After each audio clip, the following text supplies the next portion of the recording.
Welcome tasty சமையல். இப்போ நம்ம சேனல்ல ஒரு பாயசம் ரெசிபி தாங்க செய்ய போறோம். இந்த பாயசம் சாப்பிட்றவங்களால இது எதுல செஞ்சாங்கன்னே கண்டுபிடிக்க முடியாது. அவ்வளவு டேஸ்டியா இருக்கும். அதே சமயத்துல நம்ம வீட்ல இருக்க பொருட்களை வச்சு செய்யக்கூடிய ஒரு சிம்பிள் பாயசம். இதை எப்படி செய்யுது நம்ம பார்த்துடலாம். அடிகனமான ஒரு பாத்திரத்துல 50 கிராம் அளவுள்ள நெய் சேர்த்துட்டு இந்த நெய் நல்லா உருகட்டும். நெய் உருகின பிறகு இதுல முந்திரி பருப்பு சேர்த்து பொன்னிறமா வறுத்து எடுத்துக்கலாம். முந்திரி பருப்பு நம்மளோட தேவைக்கு ஏற்றாற் போல நம்ம கூடுதலாவோ இல்லை குறைவாவோ சேர்த்துக்கலாம். முந்திரி பருப்பு வறுக்கும் பொழுது மிதமான தீயில வச்சு வறுத்திடுங்க. அப்பதான் எல்லா பக்கமும் நல்லா பொன்னிறமா வறுபடும். நீங்க தீ அதிகமா வச்சிட்டீங்கன்னா மேலே கருத்து போயிடும், உள்ள வேகாது. முந்திரி பருப்பை எடுத்த பிறகு அதே நெய்யில சாரப்பருப்பு சேர்த்துக்கலாம். சாரப்பருப்பும் சீக்கிரமாவே பொரிஞ்சிடும்.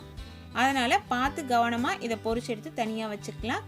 இந்த பாயசமை நம்ம ஒரு காய்கறி பயன்படுத்தி தான் செய்ய போறோம். இந்த காயை சாப்பிடாத பிள்ளைங்க கூட பாயசமாக செஞ்சு கொடுத்தீங்கன்னா ஈஸியாக சாப்பிட்ருவாங்க. அவ்வளவு டேஸ்டியாக இருக்கும். இதை நம்ம எப்படி செய்யுதுன்னு பார்த்துடலாம். இதில் நான் சுரைக்காய் சேர்த்துருக்கேன். இந்த சுரைக்காய் நல்லா பிஞ்சு சுரைக்காயாக இருக்கட்டும். மேலே இருக்க தோலெல்லாம் எடுத்துட்டு இது போல் நல்லா துருவி எடுத்து சேர்த்துக்கலாங்க. சேர்த்து நெய்யிலேயே இதை நல்லா நம்ம வதக்கணும். லோ ஃப்ளேம்லேயே வச்சுக்கோங்க. லோ ஃப்ளேமில் வச்சு நம்ம கலந்து விட்டு தேவைப்படும் பொழுது தட்டு போட்டு மூடி திரும்பவும் கலந்து விட்டு நெய்யில் அதனோட பச்சை வாசனை போகிற வரைக்கும் நம்ம வதக்கி எடுக்க போகிறோம். நான் ப்ரெஷர் பேனோட மூடி தான் போட்டு மூடுறேன். இதில் நான் கேஸ்கட் போடல. ஏன்னா ஜஸ்ட் நம்ம எதனா ஒரு மூடி போட்டு மூடணும். அதுக்காக இதில் ஹேண்டில் நமக்கு வசதியாக இருக்கும் அப்படிங்கிறதுனால நான் இதே மூடி போட்டு மூடியிருக்கேன். இதே போல் 2 நிமிஷத்துக்கு ஒரு முறை திறந்து பார்த்து இதை நல்லா கலந்து விட்டுடலாம்.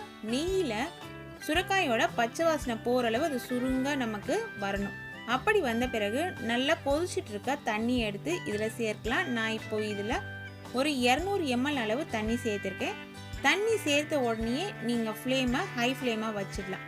திரும்பவும் தட்டு போட்டு மூடி 2 நிமிஷத்துக்கு ஒரு முறை ஓப்பன் பண்ணி பார்த்து கலந்து விட்டு இந்த சுரைக்காய் நல்லா நமக்கு வெந்திருக்கணும். அந்த அளவு வேக வச்சு எடுத்து வச்சுக்கோங்க. தண்ணியெல்லாம் சுருங்கிடும். சுரைக்காயோட அந்த கலரும் மாறிடும்.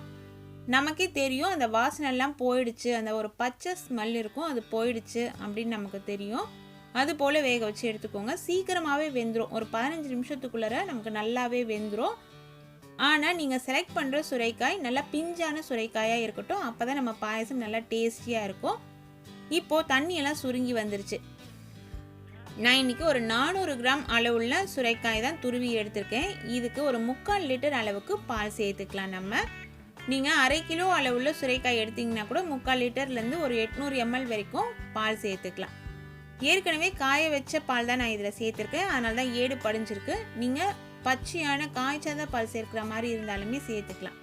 சேர்த்துட்டு மீடியம் ஃப்ளேமில் வச்சு நல்லா இது நுர பொங்க மேலே நல்லா ஏடு படிஞ்சு வரும். இது போல் நல்லா காய வச்சு கலந்து விட்டு எடுத்துக்கலாம். பாதி அளவு பால் நல்லா கொதிச்சிருச்சு அப்படின்னு நமக்கு தெரியும் பொழுது ஒரு 1/2 டேபிள் ஸ்பூன் அளவுக்கு ஏலக்காய் தூள் இதில் சேர்த்துக்கலாம்.